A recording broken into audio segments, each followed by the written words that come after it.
Der Mann mit der verdrehten Lippe. Kapitel 1. Isa Whitney. Der Bruder des verstorbenen Elias Whitney.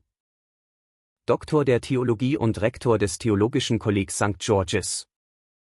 War dem Opium stark verfallen. Die Gewohnheit war ihm, wie ich verstand, aus einer törichten Laune heraus während seiner Studienzeit angewachsen. Denn nachdem er de Quincy's Beschreibungen seiner Träume und Empfindungen gelesen hatte er seinen Tabak mit Laudanum getränkt, um dieselben Wirkungen hervorzurufen. Er fand, wie so viele andere vor ihm, dass die Gewohnheit leichter anzunehmen als wieder loszuwerden ist. Und viele Jahre lang blieb er ein Sklave des Rauschgifts. Ein Gegenstand des Entsetzens und des Mitleids zugleich für seine Freunde und Verwandten. Ich kann ihn noch jetzt vor mir sehen, mit gelbem, teigigem Gesicht, herabhängenden Lidern und stecknadelkopfgroßen Pupillen, zusammengesunken in einem Sessel. Das Wrack und die Ruine eines edlen Menschen. Eines Nachts, es war im Juni 1889, läutete es an meiner Tür, etwa zu der Stunde, wo ein Mann zum ersten Mal gähnt und auf die Uhr blickt. Ich richtete mich in meinem Sessel auf. Und meine Frau legte ihre Handarbeit in den Schoß und verzog ein wenig enttäuscht das Gesicht. »Ein Patient«, sagte sie. »Du wirst ausgehen müssen.« Ich stöhnte, denn ich war gerade erst von einem anstrengenden Tag zurückgekehrt. Wir hörten die Tür aufgehen, einige hastige Worte und dann schnelle Schritte auf dem Linoleum. Unsere eigene Tür flog auf. Und eine Dame, gekleidet in einen dunklen Stoff, mit einem schwarzen Schleier, betrat das Zimmer. »Verzeihen Sie, dass ich so spät komme«, begann sie und verlor dann plötzlich die Selbstbeherrschung. Lief vorwärts, schlang ihre Arme um den Hals meiner Frau und schluchzte an ihrer Schulter. »Oh, ich habe solche Sorgen«, rief sie. »Ich wünsche mir so sehr ein wenig Hilfe.« »Warum?«, sagte meine Frau und zog ihren Schleier hoch. »Das ist ja Kate Whitney.« »Wie du mich erschreckt hast, Kate. Ich hatte keine Ahnung, wer du warst, als du hereinkamst. Ich wusste nicht, was ich tun sollte, da kam ich direkt zu euch. Das war immer so. Leute in Sorge kamen zu meiner Frau wie Vögel zu einem Leuchtturm. Es war sehr lieb von dir zu kommen. Nun, du musst etwas Wein mit Wasser trinken und dich hier bequem setzen und uns alles erzählen. Oder soll ich James lieber ins Bett schicken? Oh, nein, nein. Ich brauche auch den Rat und die Hilfe des Arztes. Es geht um Isa. Er ist seit 2 Tagen nicht nach Hause gekommen. Ich habe solche Angst um ihn. Es war nicht das erste Mal, dass sie mit uns über die Probleme ihres Mannes sprach, mit mir als Arzt. Mit meiner Frau als alter Freundin und Schulkameradin. Wir suchten sie zu beruhigen und zu trösten, so gut wir konnten. Wusste sie, wo ihr Mann war? War es möglich, dass wir ihn zu ihr zurückbringen konnten? Es schien so. Sie hatte die sichere Nachricht, dass er in letzter Zeit, wenn ihn der Anfall überkam, eine Opiumhöhle im äußersten Osten der City aufsuchte. Bisher hatten sich seine Orgien immer auf einen Tag beschränkt. Und er war am Abend zuckend und zerrüttet zurückgekehrt. Aber jetzt hatte ihn der Bann 48 Stunden lang gehalten. Und er lag dort, zweifellos zwischen dem Abschaum der Docks. Atmete das Gift ein oder schlief die Wirkung aus. Dort würde er zu finden sein, da war sie sicher, in der Bar of Gold in der Upper Swandam Lane. Aber was sollte sie tun? Wie konnte sie, eine junge und ängstliche Frau, sich in einen solchen Ort wagen und ihren Mann aus der Mitte der Rohlinge herausholen, die ihn umgaben? Das war die Lage, und natürlich gab es nur einen Ausweg. Konnte ich sie nicht an diesen Ort begleiten? Und dann, bei näherem Überlegen, warum sollte sie überhaupt mitkommen? Ich war Isa Whitneys Arzt und hatte als solcher Einfluss auf ihn. Ich konnte es besser bewältigen, wenn ich allein ging. Ich versprach ihr hoch und heilig, dass ich ihn innerhalb von 2 Stunden mit einer Droschke nach Hause schicken würde, wenn er wirklich an der Adresse sei. die sie mir genannt hatte. Und so hatte ich in 10 Minuten meinen Lehnstuhl und mein heiteres Wohnzimmer hinter mir gelassen. Und raste in einer Hansum-Kutsche ostwärts zu einem seltsamen Auftrag. Wie mir damals schien. Obwohl erst die Zukunft zeigen sollte, wie seltsam er sein würde. Doch die erste Etappe meines Abenteuers war nicht sehr schwierig. Die Upper Swandam Lane ist eine abscheuliche Gasse, die sich hinter den Hohen Kais verbirgt. Die Nordseite des Flusses östlich der London Bridge säumen. Zwischen einem Trödelladen und einer Gin-Mischung über eine steile Treppe zu erreichen. Die zu einer schwarzen Öffnung hinabführte wie der Eingang einer Höhle, fand ich die Höhle, die ich suchte. Ich befahl meiner Droschke zu warten, stieg die Stufen hinab, die in der Mitte von dem unablässigen Tritt betrunkener Füße ausgehöhlt waren. Und bei dem Licht einer flackernden Öllampe über der Tür fand ich die Klinke. Und gelangte in einen langen, niedrigen Raum, dick und schwer vom braunen Opiumrauch, mit hölzernen Koje. Wie der Vordersteven eines Auswandererschiffes. Durch die Dämmerung konnte man einen verschwommenen Blick auf Körper erhaschen, die in seltsamen fantastischen Haltungen lagen, gebeugte Schultern, gekrümmte Knie. Zurückgeworfene Köpfe und erhobene Kinne, hier und dort ein dunkles, glanzloses Auge, das sich dem Neuankömmling zuwandte. Aus den schwarzen Schatten schimmerten kleine rote Lichtkreise, bald hell, bald schwach, je nachdem das brennende Gift in den Köpfen der Metallpfeifen zu oder abnahm. Die meisten lagen still, aber einige murmelten vor sich hin. Und andere sprachen miteinander mit einer seltsamen, leisen, eintönigen Stimme. Ihre Unterhaltung kam in Schüben und verstummte dann plötzlich. Jeder murmelte seine eigenen Gedanken und kümmerte sich wenig um die Worte seines Nachbarn. Am hinteren Ende stand ein kleiner Kohlenbecken mit glimmender Holzkohle. Neben dem auf einem dreibeinigen Holzstuhl ein großer, dünner alter Mann saß. Sein Kinn auf die beiden Fäuste gestützt. Die Ellbogen auf den Knien und starrte ins Feuer. Als ich eintrat, kam ein gelber malaiischer Diener hastig mit einer Pfeife für mich und einem Vorrat des Rauschgifts herbei und winkte mich zu einer leeren Koje. Danke. Ich bin nicht gekommen, um zu bleiben, sagte ich. Hier ist ein Freund von mir, Mr. I.S.A. Whitney, und ich wünsche ihn zu sprechen. Da regte sich etwas zu meiner Rechten. Und ich hörte einen Ausruf. Und als ich durch die Dunkelheit spähte, sah ich Whitney, bleich, hager und umgekämmt, der mich anstarrte. Mein Gott! Das ist Watson, sagte er. Er war in einem erbärmlichen Zustand der Reaktion, jeder Nerv zuckte. Sag mal, Watson, wie spät ist es? Fast 11. Welchen Tag haben wir? Freitag, den 19. Juni. Guter Himmel! Ich dachte, es wäre Mittwoch. Es ist Mittwoch. Warum willst du einen Menschen so erschrecken? Er ließ sein Gesicht auf die Arme sinken und begann in hohem Falsett zu schluchzen. Ich sage dir, es ist Freitag, Mann. Deine Frau wartet seit 2 Tagen auf dich. Du solltest dich schämen. Das tue ich auch. Aber du irrst dich, Watson, denn ich bin erst seit ein paar Stunden hier. 3 Pfeifen, 4 Pfeifen, ich habe vergessen, wie viele.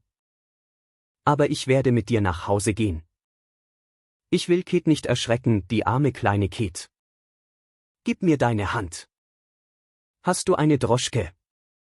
Ja, eine wartet. Dann werde ich damit fahren. Aber ich muss etwas schulden. Finde heraus, was ich schulde, Watson. Ich bin ganz durcheinander. Ich kann nichts für mich selbst tun. Ich ging den schmalen Gang zwischen den 2 Reihen der Schläfer entlang. Hielt den Atem an, um die abscheulichen, betäubenden Dämpfe des Rauschgifts nicht einzuatmen.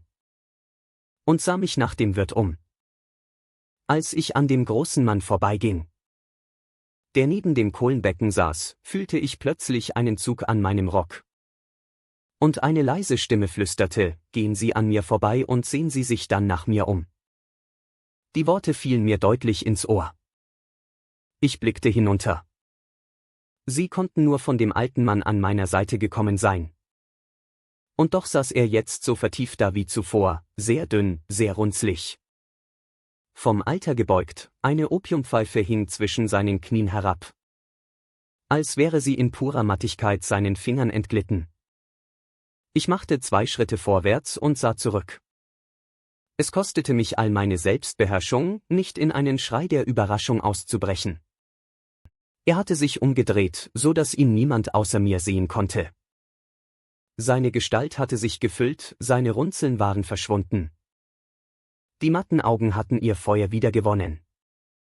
Und da, am Feuer sitzend und über mein Erstaunen grinsend, war niemand anders als Sherlock Holmes.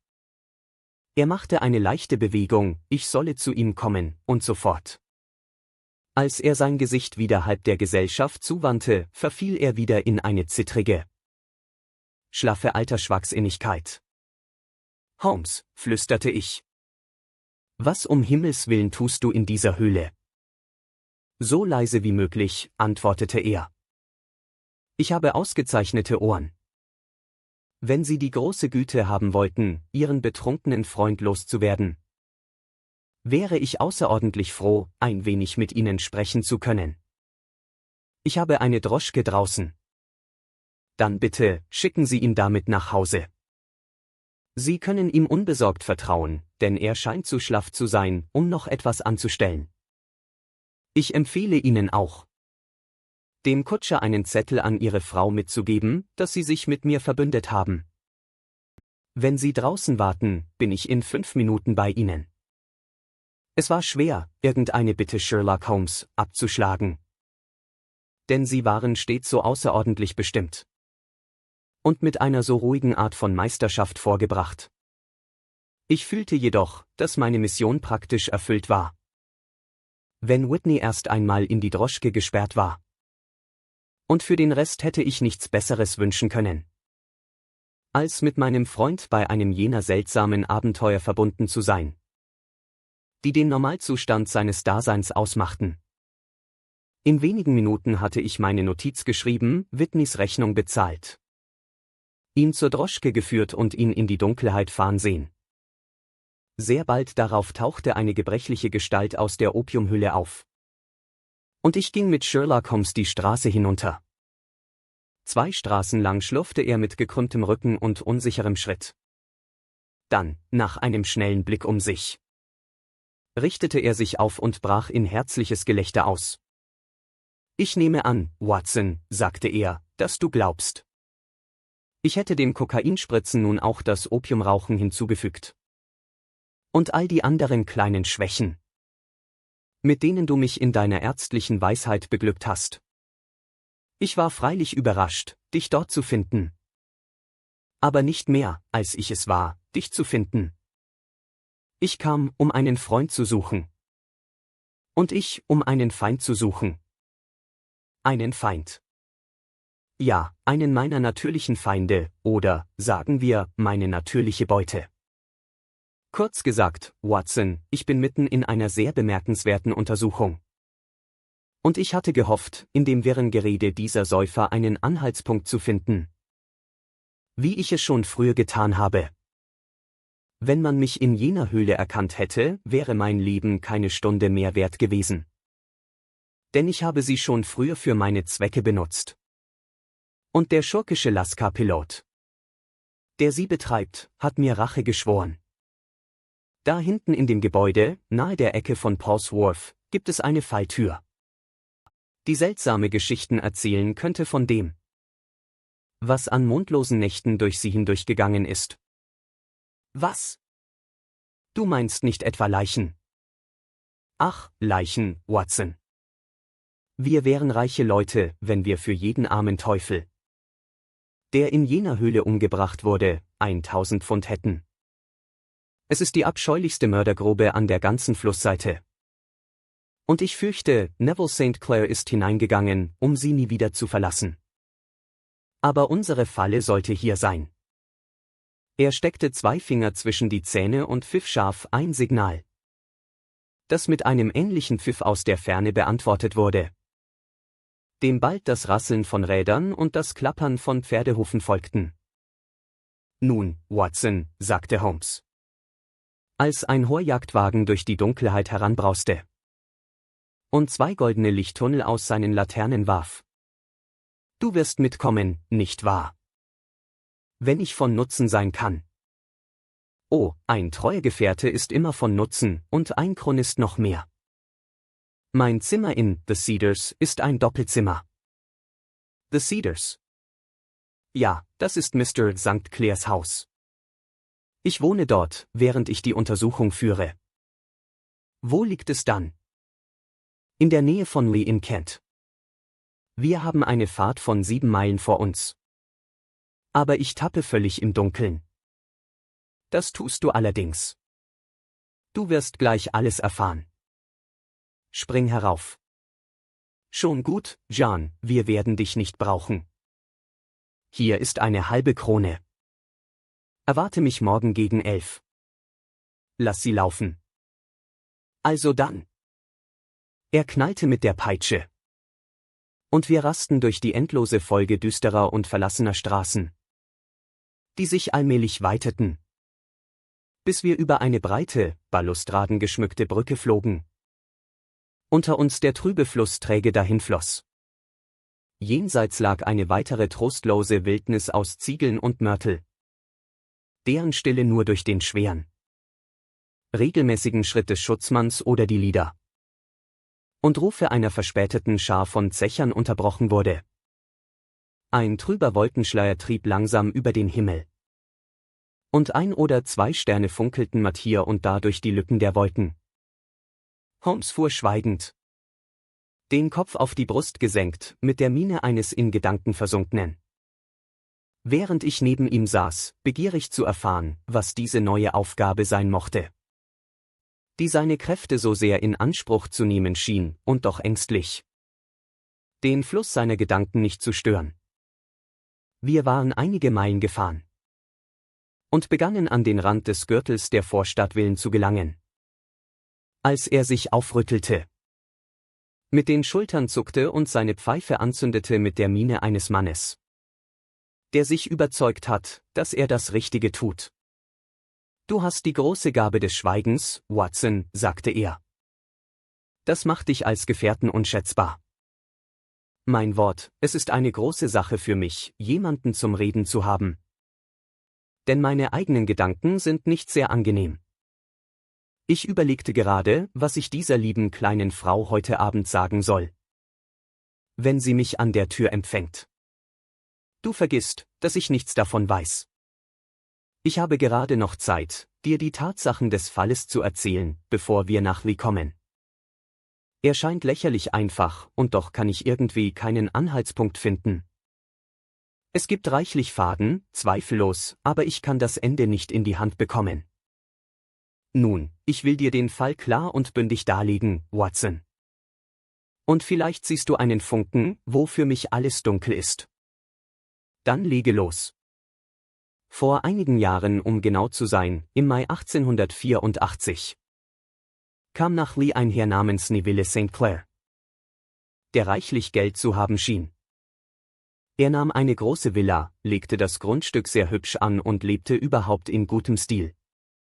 Nach und nach machte er sich in der Nachbarschaft Freunde. Und 1887 heiratete er die Tochter eines örtlichen Brauers, mit der er nun 2 Kinder hat. Er hatte keine Beschäftigung, war aber an mehreren Gesellschaften beteiligt und pflegte gewöhnlich morgens in die Stadt zu gehen und abends mit dem 5:14 Uhr Zug von Cannon Street zurückzukehren. Mr. St. Clair ist jetzt 37 Jahre alt, ein Mann von mäßigen Gewohnheiten.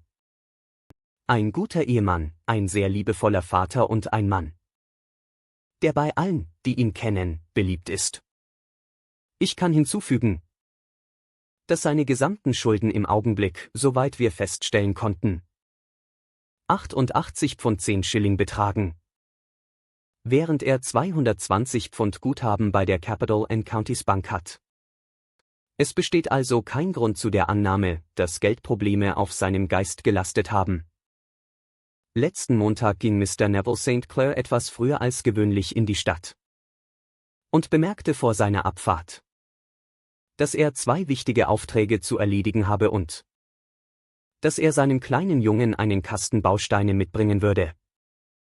Nun traf es sich durch einen reinen Zufall, dass seine Frau an eben diesem Montag, kurz nach seiner Abfahrt, ein Telegramm erhielt, dass ein kleines Paket von beträchtlichem Wert, das sie erwartete, für sie in den Büros der Aberdeen Shipping Company bereit liege.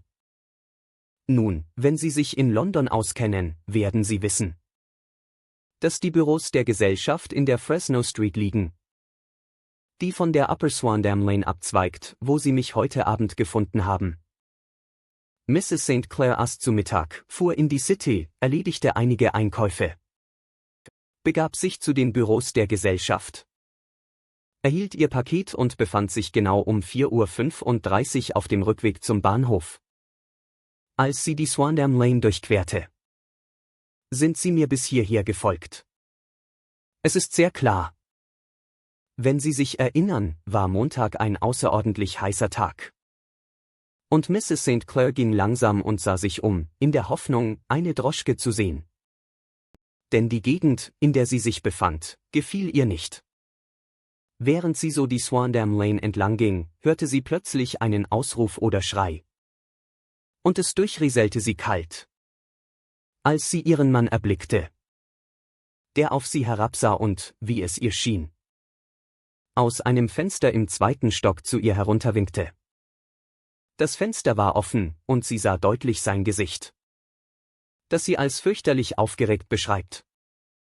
Er winkte ihr wild zu und verschwand dann so plötzlich vom Fenster, dass es ihr vorkam, als sei er von hinten durch eine unwiderstehliche Gewalt zurückgerissen worden. Ein seltsamer Punkt, der ihrem scharfen weiblichen Auge auffiel, war, dass er, obwohl er einen dunklen Rock trug, wie er in die Stadt aufgebrochen war, weder Kragen noch Krawatte trug. Überzeugt, dass mit ihm etwas nicht stimmte, stürzte sie die Stufen hinunter, denn das Haus war nichts anderes als die Opiumhülle, in der Sie mich heute Abend gefunden haben, und rannte durch das vordere Zimmer und versuchte, die Treppe hinaufzusteigen, die in den 1. Stock führte. Am Fuße der Treppe jedoch traf sie diesen Lascar-Schurken, von dem ich sprach, der sie zurückstieß und, unterstützt von einem Dänen, der dort als Gehilfe arbeitet, auf die Straße hinausdrängte. Erfüllt von den quälendsten Zweifeln und Ängsten, rannte sie die Gasse hinunter und traf durch ein seltenes Glück in der Fresno Street eine Anzahl Schutzleute mit einem Inspektor, die alle auf dem Weg zu ihrer Streife waren. Der Inspektor und 2 Männer begleiteten sie zurück. Und trotz des fortgesetzten Widerstands des Besitzers drangen sie in das Zimmer ein, in dem Mr. St. Clair zuletzt gesehen worden war. Es war keine Spur von ihm dort. Tatsächlich war auf der ganzen Etage niemand zu finden, außer einem verkrüppelten Elenden von abscheulichem Aussehen, der dort, wie es schien, wohnte. Sowohl er als auch der Lascar beteuerten hoch und heilig, dass am Nachmittag niemand anders im vorderen Zimmer gewesen sei. So bestimmt war ihre Leugnung, dass der Inspektor stutzig wurde und fast zu glauben begann, Mrs. St. Clair sei getäuscht worden, als sie mit einem Schrei nach einer kleinen Kiefernholzkiste auf dem Tisch sprang und den Deckel aufriss. Heraus fiel eine Kaskade von Kinderbausteinen. Es war das Spielzeug, das er ihr hatte mitbringen wollen. Dieser Fund und die offenkundige Bestürzung, die der Krüppel zeigte, ließen den Inspektor erkennen, dass die Sache ernst war. Die Zimmer wurden sorgfältig durchsucht, und alle Ergebnisse deuteten auf ein abscheuliches Verbrechen hin. Das vordere Zimmer war schlicht als Wohnzimmer eingerichtet und führte in ein kleines Schlafzimmer, das auf die Rückseite einer der Kais hinausging. Zwischen dem Kai und dem Schlafzimmerfenster befindet sich ein schmaler Streifen, der bei Ebbe trocken liegt, aber bei Flut mit mindestens 4,5 Fuß Wasser bedeckt ist. Das Schlafzimmerfenster war breit und öffnete sich von unten. Bei der Untersuchung waren Blutspuren auf der Fensterbank zu sehen. Und mehrere vereinzelte Tropfen waren auf dem Holzboden des Schlafzimmers sichtbar. Hinter einem Vorhang im vorderen Zimmer waren alle Kleidungsstücke von Mr. Neville St. Clair versteckt. Mit Ausnahme seines Rockes. Seine Stiefel, seine Socken, sein Hut und seine Uhr, alles war da. Es gab keine Anzeichen von Gewalt an diesen Kleidungsstücken. Und es gab keine anderen Spuren von Mr. Neville St. Clair. Aus dem Fenster musste er offenbar gegangen sein, denn kein anderer Ausgang war zu entdecken.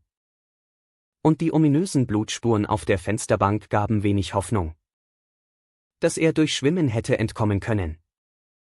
Denn die Flut war im Augenblick der Tragödie auf ihrem Höchststand. Und nun zu den Schurken, die unmittelbar in die Sache verwickelt zu sein schienen. Der Lascar war bekanntermaßen ein Mann der übelsten Vergangenheit. Aber da er nach Mrs. St. Clairs Aussage innerhalb weniger Sekunden nach dem Erscheinen ihres Mannes am Fenster am Fuße der Treppe gewesen war, konnte er kaum mehr als ein Helfershelfer des Verbrechens gewesen sein. Seine Verteidigung war eine der völligen Unwissenheit. Und er beteuerte, keine Kenntnis von den Handlungen von Hugh Boone, seinem Untermieter, zu haben. Und sich in keiner Weise das Vorhandensein der Kleider des verschwundenen Herrn erklären zu können. Soweit der Lascar wird. Nun zu dem finsteren Krüppel, der im 2. Stock der Opiumhöhle wohnt und der sicherlich der letzte Mensch war, dessen Augen auf Neville St. Clair ruhten. Sein Name ist Hugh Boone und sein abscheuliches Gesicht ist jedem bekannt, der viel in der City verkehrt. Er ist ein Berufsbettler. Obwohl er, um den polizeilichen Vorschriften zu entgehen, einen kleinen Handel mit Wachsstreichhölzern vorgibt. Ein Stück die Threadneedle Street hinunter, auf der linken Seite, gibt es, wie Sie vielleicht bemerkt haben, eine kleine Ecke in der Mauer. Hier hat dieses Geschöpf seinen täglichen Sitz. Mit gekreuzten Beinen und seinem winzigen Vorrat an Streichhölzern auf dem Schoß. Und da er ein erbarmungswürdiger Anblick ist, fällt ein kleiner Regen von Wohltätigkeit in die fettige Lederkappe, die neben ihm auf dem Pflaster liegt. Ich habe den Burschen mehr als einmal beobachtet, bevor ich daran dachte, seine berufliche Bekanntschaft zu machen, und war überrascht über die Ernte, die er in kurzer Zeit einbrachte. Seine Erscheinung ist, wie Sie sehen, so bemerkenswert, dass niemand an ihm vorbeikommen kann, ohne ihn zu bemerken. Ein Schopf orangefarbenen Haares, ein blasses Gesicht, entstellt durch eine schreckliche Narbe, die durch ihre Zusammenziehung den äußeren Rand seiner Oberlippe hochgezogen hat.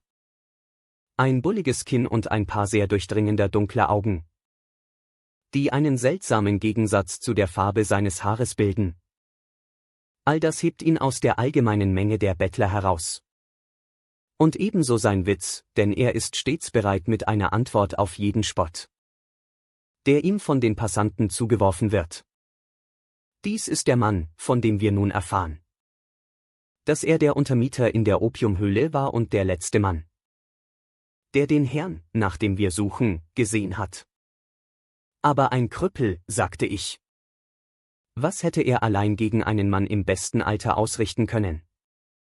Er ist ein Krüppel in dem Sinne, dass er hinkt, aber in anderer Hinsicht scheint er ein kräftiger und wohlgenährter Mann zu sein. Deine medizinische Erfahrung würde dir doch sicherlich sagen, Watson, dass Schwäche in einem Glied oft durch außergewöhnliche Stärke in den anderen ausgeglichen wird.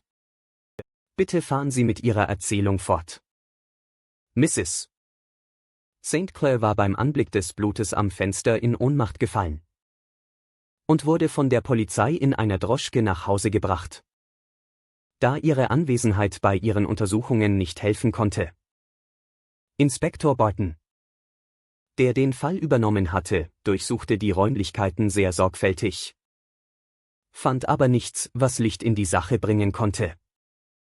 Ein Fehler war begangen worden, indem Boone nicht sofort verhaftet wurde, da man ihm einige Minuten ließ, in denen er sich mit seinem Freund, dem Lascar, verständigen konnte, aber dieser Fehler wurde bald wiedergutgemacht. Und er wurde ergriffen und durchsucht, ohne dass etwas Belastendes bei ihm gefunden wurde. Es waren zwar Blutflecken an seinem rechten Hemdsärmel, aber er wies auf seinen Ringfinger hin, der nahe am Nagel geschnitten war, und erklärte: Die Blutung komme daher, und fügte hinzu, er sei kurz zuvor am Fenster gewesen. Und die dort beobachteten Flecken kämen zweifellos aus derselben Quelle. Er bestritt entschieden, jemals Mr. Neville St. Clair gesehen zu haben, und schwor, dass das Vorhandensein der Kleider in seinem Zimmer für ihn ebenso ein Rätsel sei wie für die Polizei. Was Mrs. St. Clairs Behauptung betrifft, sie habe ihren Mann tatsächlich am Fenster gesehen, erklärte er, sie müsse entweder verrückt gewesen sein oder geträumt haben. Er wurde unter lautem Protest zur Polizeiwache gebracht. Während der Inspektor in den Räumlichkeiten blieb in der Hoffnung, dass die ebbende Flut einen neuen Anhaltspunkt bieten würde. Und das tat sie, obwohl sie auf der Schlickbank kaum fanden, was sie zu finden befürchtet hatten. Es war Neville St. Clairs Rock und nicht Neville St. Clair, der freigelegt wurde, als die Flut zurückging. Und was, glauben Sie, fanden sie in den Taschen? Ich kann mir nicht vorstellen. Nein, ich glaube nicht, dass sie es erraten würden. Jede Tasche gestopft mit Pennies und Halfpennies, 421 Pennies und 270 Halfpennies. Kein Wunder, dass er nicht von der Flut fortgespült worden war.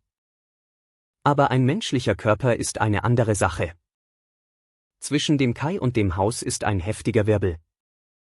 Es schien wahrscheinlich genug, dass der beschwerte Rock geblieben war, während der entkleidete Körper in den Fluss gesogen worden war. Aber ich verstehe, dass alle anderen Kleider im Zimmer gefunden wurden. Wäre der Körper nur mit einem Rock bekleidet gewesen?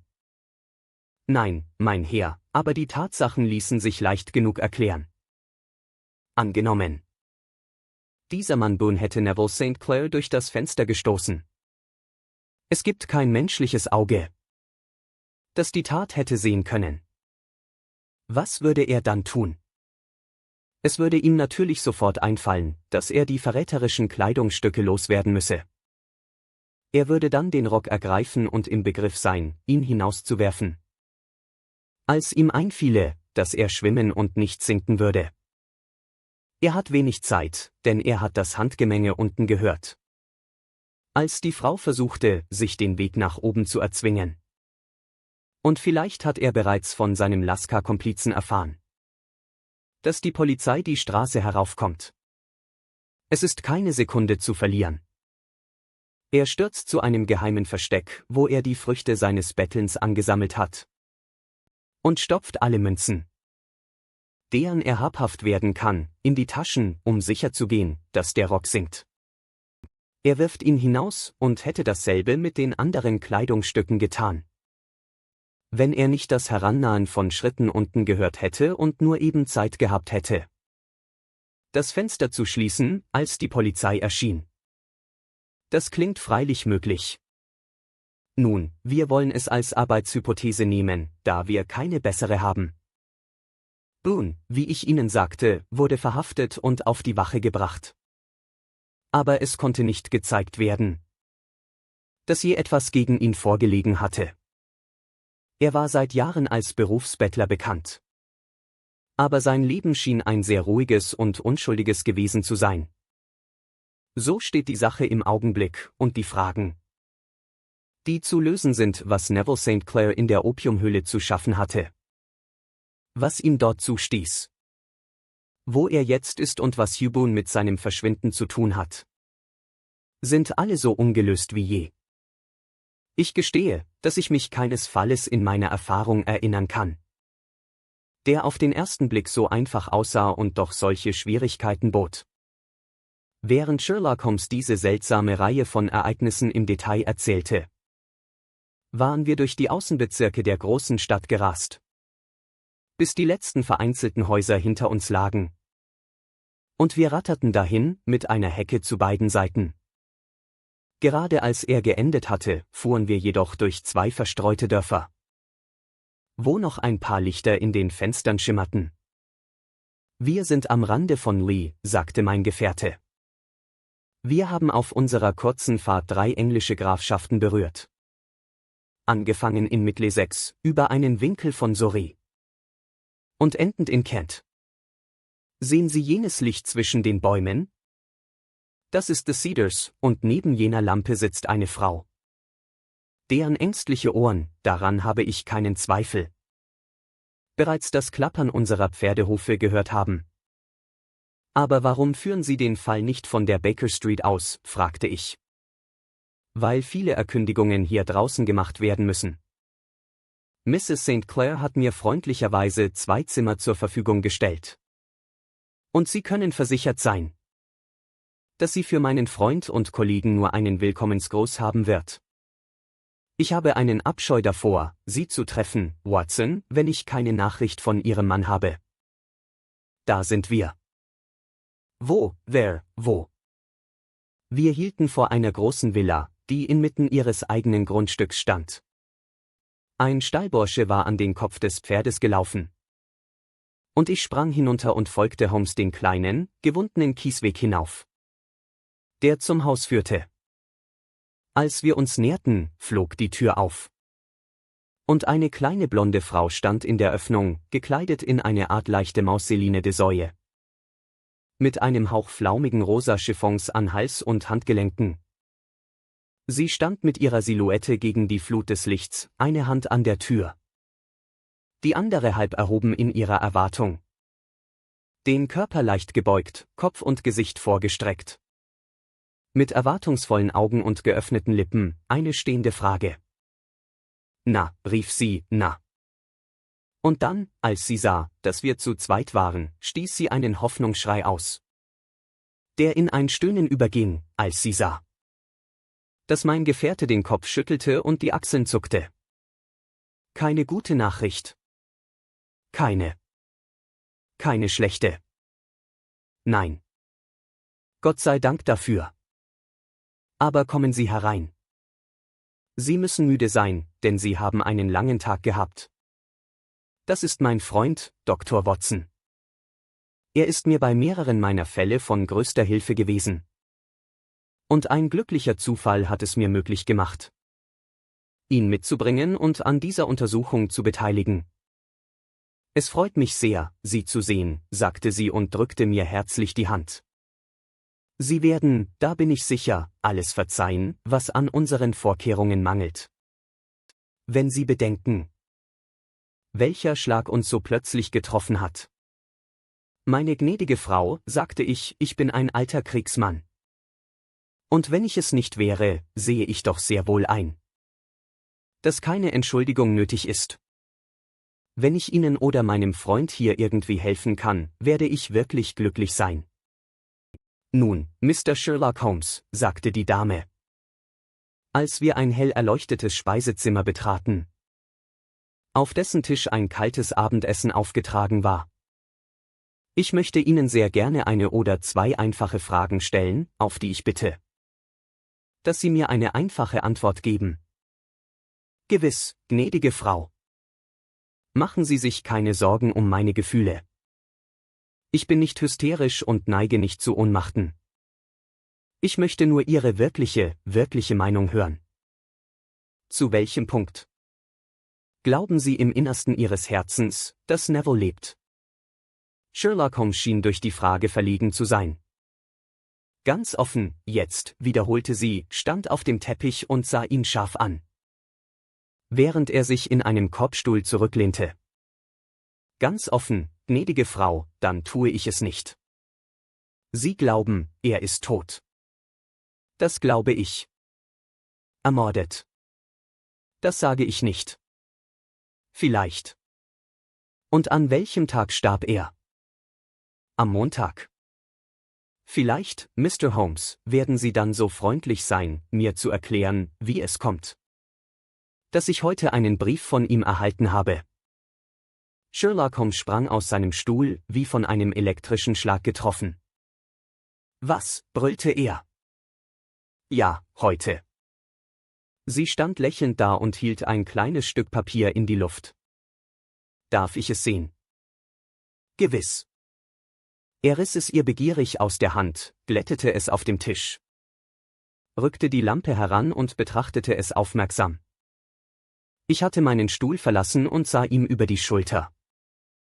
Der Umschlag war sehr grob und trug den Poststempel von Gravesend mit dem Datum von heute. Oder vielmehr von gestern, denn es war beträchtlich nach Mitternacht. Grobe Schrift, murmelte Holmes. Das ist doch sicher nicht die Handschrift Ihres Mannes, gnädige Frau.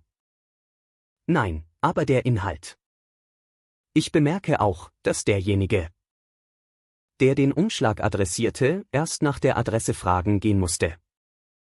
Wie können Sie das sagen? Der Name, sehen Sie, ist in völlig schwarzer Tinte geschrieben, die von selbst getrocknet ist.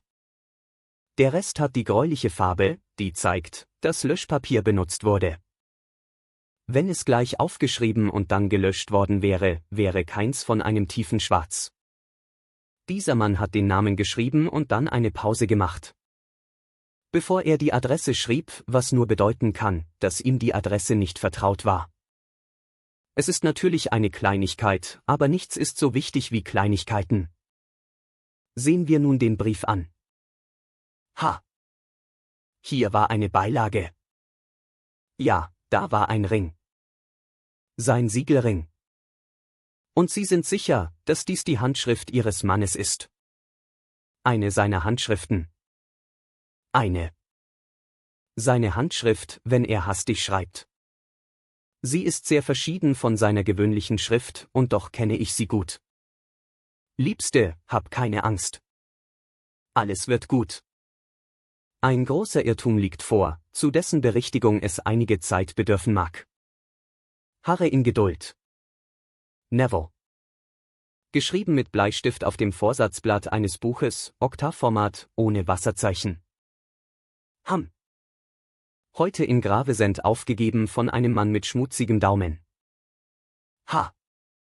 Und die Klappe ist, wenn ich mich nicht sehr irre, mit Gummi bestrichen von einer Person, die Tabak gekaut hat. Und Sie haben keinen Zweifel, dass es die Hand Ihres Mannes ist, gnädige Frau? Keinen. Neville hat diese Worte geschrieben. Und sie wurden heute in Gravesend aufgegeben. Nun, Mrs. St. Clair. Die Wolken lichten sich, obwohl ich mich nicht zu der Behauptung versteigen möchte, dass die Gefahr vorüber ist. Aber er muss leben, Mr. Holmes. Es sei denn, dies ist eine geschickte Fälschung, um uns auf eine falsche Spur zu setzen. Der Ring beweist schließlich nichts. Er mag ihm abgenommen worden sein. Nein, es ist seine eigene Handschrift. Gut. Er mag jedoch am Montag geschrieben und erst heute aufgegeben worden sein. Das ist möglich. Wenn dem so ist, mag inzwischen viel geschehen sein. Oh, Sie dürfen mir nicht den Mut nehmen, Mr. Holmes. Ich weiß, dass es ihm gut geht. Es besteht eine so feine Sympathie zwischen uns, dass ich es wissen müsste. Wenn ihm ein Unglück zustieße. An dem Tag, als ich ihn zuletzt sah, schnitt er sich im Schlafzimmer. Und doch stürzte ich im Speisezimmer sofort mit der größten Bestimmtheit die Treppe hinauf. Dass etwas geschehen sei. Glauben Sie, dass ich auf eine solche Kleinigkeit reagieren und doch von seinem Tod nichts wissen würde?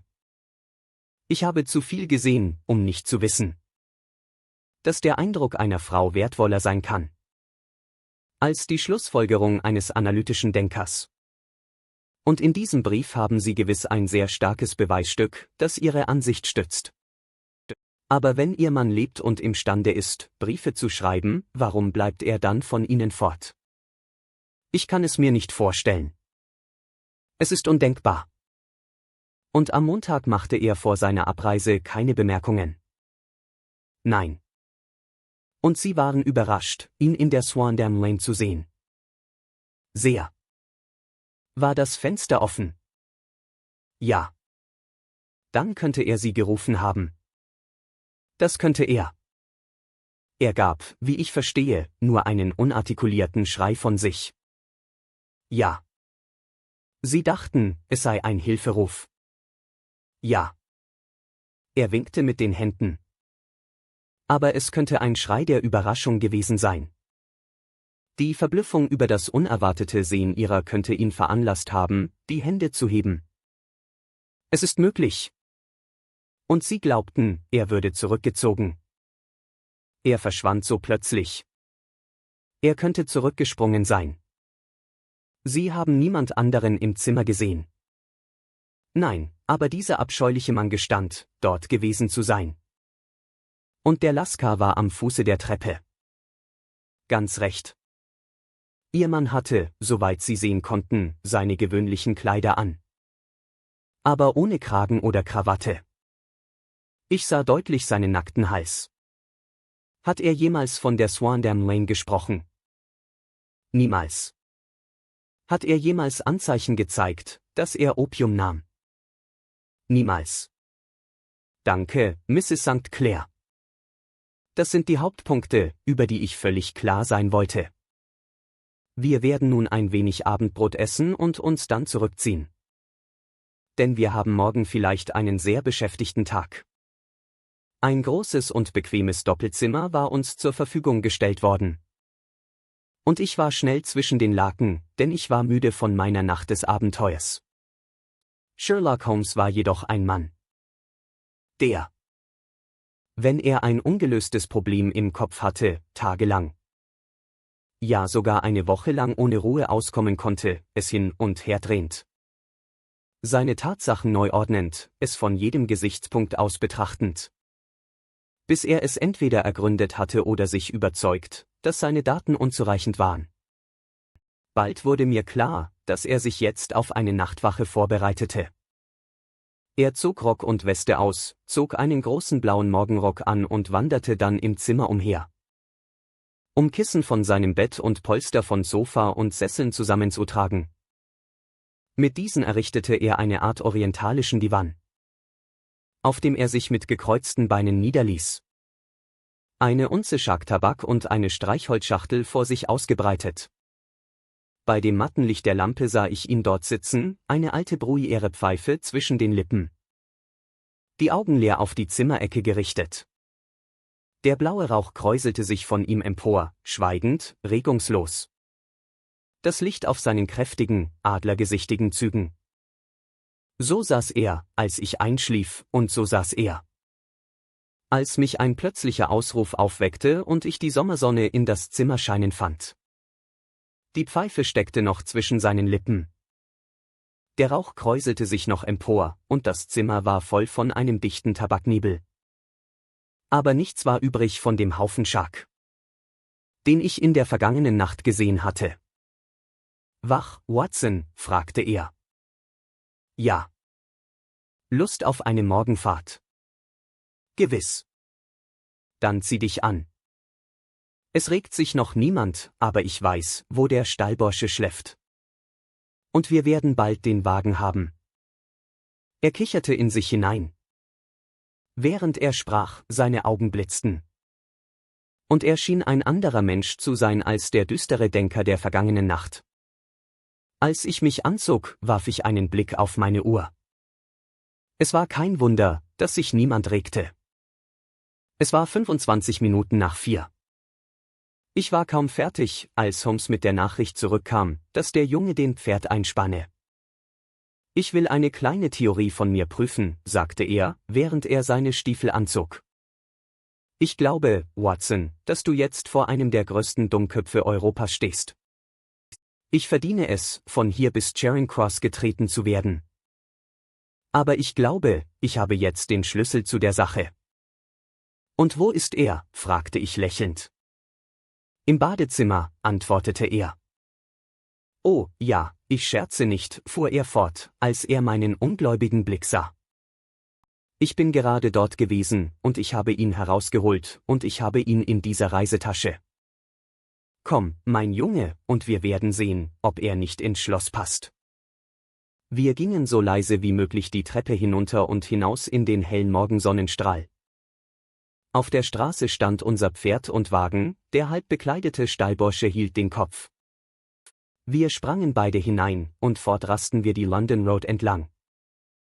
Einige Bauernkarren waren unterwegs, die Gemüse in die Hauptstadt brachten. Aber die Villenszeilen zu beiden Seiten waren so still und leblos wie eine Stadt im Traum. Es war in mancher Hinsicht ein seltsamer Fall, sagte Holmes und trieb das Pferd in Galopp. Ich gestehe, dass ich blind wie ein Maulwurf war, aber es ist besser, spät zur Weisheit zu kommen, als niemals. In der Stadt fingen die frühesten Aufsteher gerade an, schläfrig aus ihren Fenstern zu schauen. Als wir durch die Straßen der Surrey-Seite fuhren. Hinunter die Waterloo Bridge Road überquerten wir den Fluss.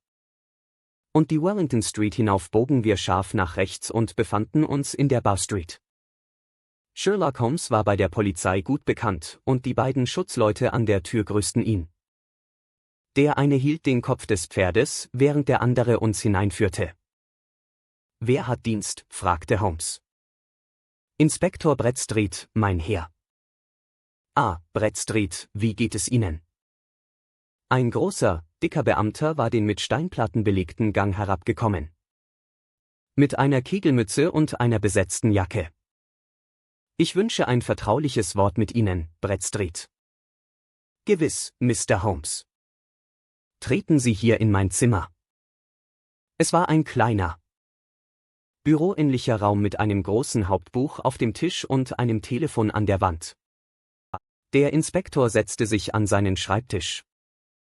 »Was kann ich für Sie tun, Mr. Holmes?« »Ich komme wegen dieses Bettlers, Boone, desjenigen, der beschuldigt wurde, mit dem Verschwinden von Mr. Neville St. Clair von Lee in Verbindung zu stehen.« »Ja.« Er wurde vorgeführt und zu weiteren Ermittlungen in Untersuchungshaft behalten. »So hörte ich.« »Sie haben ihn hier.« »Im Gefängnis.« »Ist er ruhig?« »Oh, er macht keine Schwierigkeiten. Aber er ist ein schmutziger Schurke.« »Schmutzig?« »Ja, wir können ihn kaum dazu bringen, sich die Hände zu waschen.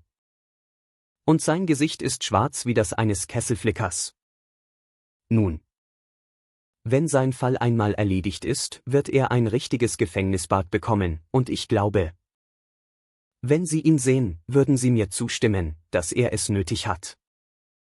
Ich möchte ihn sehr gern sehen.« »Wirklich? Das ist leicht gemacht. Kommen Sie hierher. Sie können Ihre Tasche lassen.« »Nein, ich glaube, ich nehme sie mit.« »Sehr gut. Kommen Sie hierher, bitte.« Er führte uns einen Gang entlang, öffnete eine vergitterte Tür, ging eine Wendeltreppe hinunter und brachte uns in einen weißgetünchten Korridor mit einer Reihe Türen zu beiden Seiten.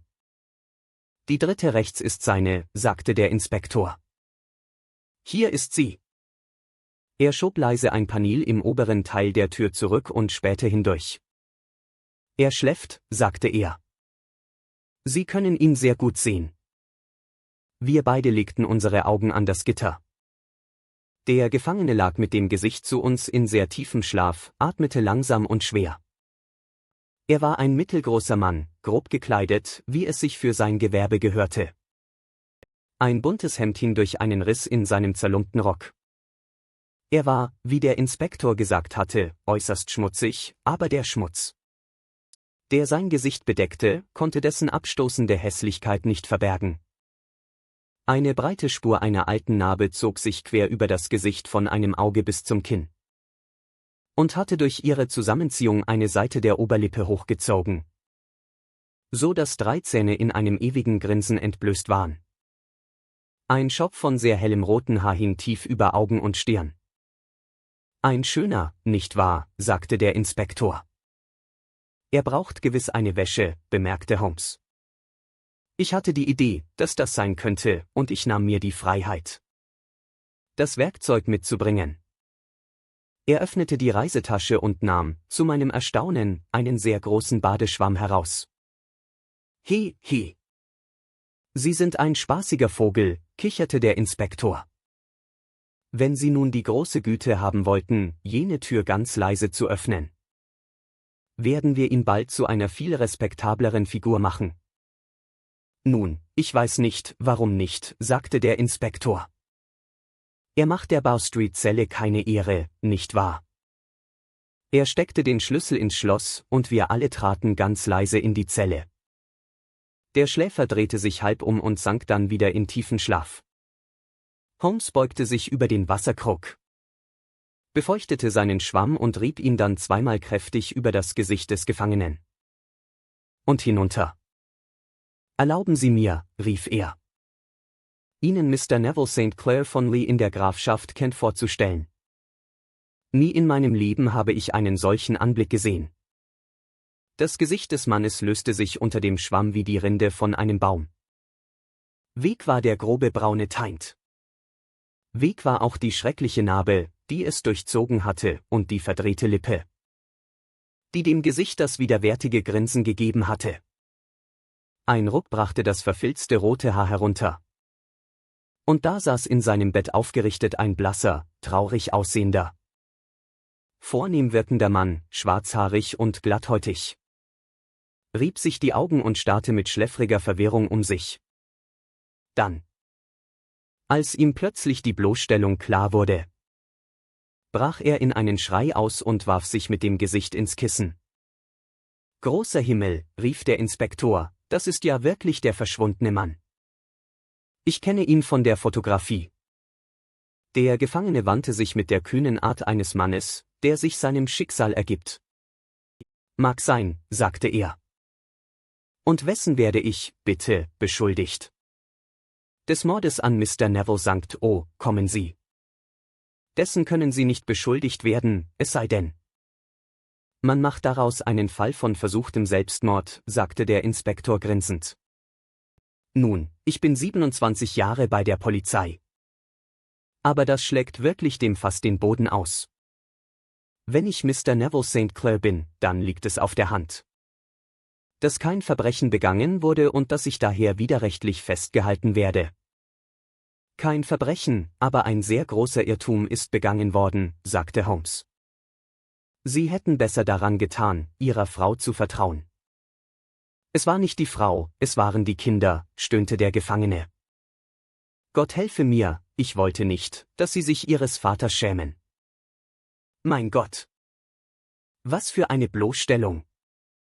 Was kann ich tun?« Sherlock Holmes setzte sich neben ihn auf das Sofa und klopfte ihm freundlich auf die Schulter. »Wenn Sie es einem Gericht überlassen, die Sache aufzuklären«, sagte er, »können Sie natürlich eine öffentliche Erörterung kaum vermeiden. Wenn Sie dagegen die Polizeibehörden davon überzeugen, dass kein Fall gegen Sie vorliegt, weiß ich nicht, warum die Einzelheiten ihren Weg in die Zeitungen finden sollten. Inspektor Bradstreet wird, da bin ich sicher, Notizen über alles, was Sie uns erzählen, machen und sie den zuständigen Behörden vorlegen. Der Fall käme dann überhaupt nie vor Gericht.« »Gott segne Sie«, rief der Gefangene leidenschaftlich. »Ich hätte Gefängnis, ja selbst Hinrichtung ertragen. Eher als mein elendes Geheimnis als einen Familienmakel meinen Kindern zu hinterlassen. Sie sind der Erste, der je meine Geschichte gehört hat. Mein Vater war Schulmeister in Chesterfield, wo ich eine ausgezeichnete Erziehung genoss. Ich reiste in meiner Jugend, ging zur Bühne und wurde schließlich Reporter bei einer Abendzeitung in London. Eines Tages wünschte mein Redakteur eine Reihe von Artikeln über das Bettelwesen in der Hauptstadt. Und ich erbot mich, sie zu liefern. Das war der Ausgangspunkt, von dem alle meine Abenteuer ausgingen. Nur durch den Versuch, als Amateur zu betteln, konnte ich die Tatsachen erfahren, auf die ich meine Artikel gründen konnte. Als Schauspieler hatte ich natürlich alle Geheimnisse der Maske erlernt und war im Schauspielerzimmer für meine Geschicklichkeit berühmt. Ich machte mir jetzt meine Kenntnisse zunutze. Ich schminkte mein Gesicht. Und um mich so mitleiderregend wie möglich zu machen, machte ich mir eine gute Narbe und fixierte eine Seite meiner Lippe mit Hilfe eines kleinen Stücks fleischfarbenen Pflasters in einer Verdrehung. Dann nahm ich mit rotem Haar und einer entsprechenden Kleidung meinen Standplatz im Geschäftsviertel der City. Angeblich als Streichhändler, in Wirklichkeit aber als Bettler. 7 Stunden lang übte ich mein Gewerbe aus. Und als ich abends nach Hause kam, fand ich zu meiner Überraschung, dass ich nicht weniger als 26 Schilling 4 Pence erhalten hatte. Ich schrieb meine Artikel und dachte nicht weiter an die Sache. Bis ich einige Zeit später für einen Freund einen Wechsel akzeptierte. Und über 25 Pfund gepfändet wurde. Ich wusste nicht, woher das Geld nehmen, aber da kam mir plötzlich eine Idee. Ich erbat mir von meinem Gläubiger 14 Tage Aufschub. Bat bei meinen Arbeitgebern um Urlaub und verbrachte die Zeit damit, in der City unter meiner Verkleidung zu betteln. In 10 Tagen hatte ich das Geld und die Schuld bezahlt. Nun, Sie können sich vorstellen, wie schwer es war, sich wieder an die anstrengende Arbeit für 2 Pfund die Woche zu gewöhnen.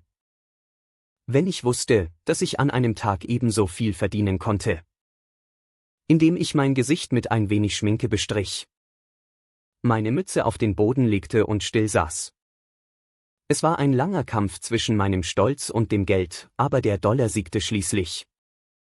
Und ich gab die Reporterei auf und saß Tag für Tag in der Ecke, die ich mir zuerst gewählt hatte. Erregte Mitleid durch mein scheußliches Gesicht und füllte meine Taschen mit Kupfermünzen. Nur ein Mann kannte mein Geheimnis. Es war der Wirt einer niederen Spelunke in der Swandam Lane, in der ich zu wohnen pflegte, wo ich jeden Morgen als verwahrloster Bettler hervorgehen und mich abends in einen wohlegekleideten Mann von der Stadt verwandeln konnte. Dieser Bursche, ein Lascar, wurde von mir für seine Räume gut bezahlt, so dass ich wusste, dass mein Geheimnis bei ihm sicher war. Nun, sehr bald fand ich, dass ich beträchtliche Summen Geldes sparte. Ich will damit nicht sagen, dass irgendein Bettler auf den Straßen Londons 700 Pfund im Jahr verdienen könnte. Das ist weniger als mein durchschnittlicher Verdienst. Aber ich hatte besondere Vorteile durch meine Fähigkeit zu schminken. Und auch durch eine Gewandtheit in der Schlagfertigkeit, die durch die Übung zunahm und mich zu einer ganz anerkannten Persönlichkeit in der City machte. Den ganzen Tag strömte ein Strom von Pennies, durchsetzt mit Silber, auf mich ein. Und es war ein sehr schlechter Tag, an dem es mir nicht gelang, 2 Pfund einzunehmen. Als ich reicher wurde, wuchsen meine Ansprüche. Ich nahm ein Haus auf dem Lande und heiratete schließlich, ohne dass jemand einen Verdacht auf meine wahre Beschäftigung hatte. Meine liebe Frau wusste, dass ich Geschäfte in der City hatte. Sie wusste nicht, welche. Letzten Montag hatte ich meinen Tag beendet und zog mich in meinem Zimmer über der Opiumhülle um. Als ich aus meinem Fenster sah und zu meinem Entsetzen und Erstaunen meine Frau auf der Straße stehen sah, mit den Augen fest auf mich gerichtet. Ich stieß einen Schrei der Überraschung aus, warf die Arme hoch, um mein Gesicht zu bedecken, und stürzte zu meinem Vertrauten, dem Lascar, und bat ihn inständig, niemanden zu mir heraufzulassen. Ich hörte ihre Stimme unten, aber ich wusste, dass sie nicht heraufkommen konnte. Schnell warf ich meine Kleider ab, zog die eines Bettlers an, setzte meine Schminke und Perücke auf. Selbst die Augen einer Frau konnten eine so vollkommene Verkleidung nicht durchdringen. Aber dann fiel mir ein, dass das Zimmer durchsucht werden könnte und dass die Kleider mich verraten könnten. Ich riss das Fenster auf und öffnete dabei durch meine Heftigkeit einen kleinen Schnitt wieder, den ich mir an jenem Morgen im Schlafzimmer zugefügt hatte.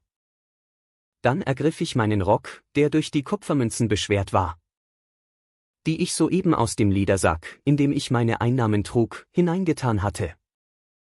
Ich warf ihn aus dem Fenster, und er verschwand in der Themse. Die anderen Kleider wären gefolgt, aber in dem Augenblick drängten Schutzleute die Treppe herauf.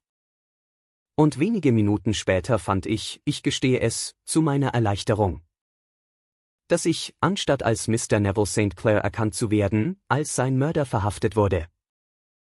Ich weiß nicht, ob ich noch etwas zu erklären habe.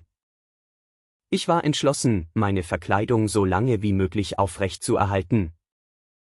Und daher mein Vorzug für ein schmutziges Gesicht.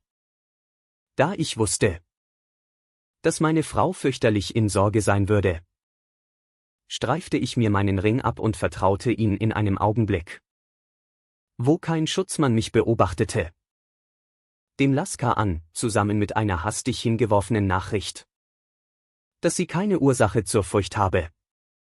Dieser Brief erreichte sie erst gestern, sagte Holmes. Großer Gott! Was für eine Woche muss sie hinter sich haben? Die Polizei hat diesen Lascar beobachtet, sagte Inspektor Bradstreet. Und ich kann mir gut vorstellen, dass es ihm schwer gefallen sein mag, einen Brief unbemerkt aufzugeben. Wahrscheinlich gab er ihn einem seiner Matrosenkunden, der ihn einige Tage lang vergaß. Das war es, sagte Holmes mit einem anerkennenden Nicken. Ich zweifle nicht daran. Aber sind Sie nie wegen Bettelns verfolgt worden? Oft, aber was war eine Geldstrafe für mich? Jetzt muss es aber ein Ende haben, sagte Bradstreet. Wenn die Polizei die Sache vertuschen soll, darf es keinen Hubun mehr geben. Ich habe es mit den heiligsten Eiden geschworen, die ein Mann schwören kann. In diesem Fall glaube ich, dass wahrscheinlich keine weiteren Schritte unternommen werden. Aber wenn sie wieder angetroffen werden, dann muss alles heraus. Ich bin sicher, Mr. Holmes, dass wir Ihnen sehr dankbar sind, dass Sie die Sache aufgeklärt haben. Ich wünschte, ich wüsste, wie Sie zu Ihren Ergebnissen gelangen. Zu diesem Ergebnis, sagte mein Freund, gelangte ich, indem ich auf 5 Kissen saß und eine Unze Schak verbrauchte. Ich glaube, Watson. Wenn wir jetzt zur Baker Street fahren, kommen wir gerade rechtzeitig zum Frühstück.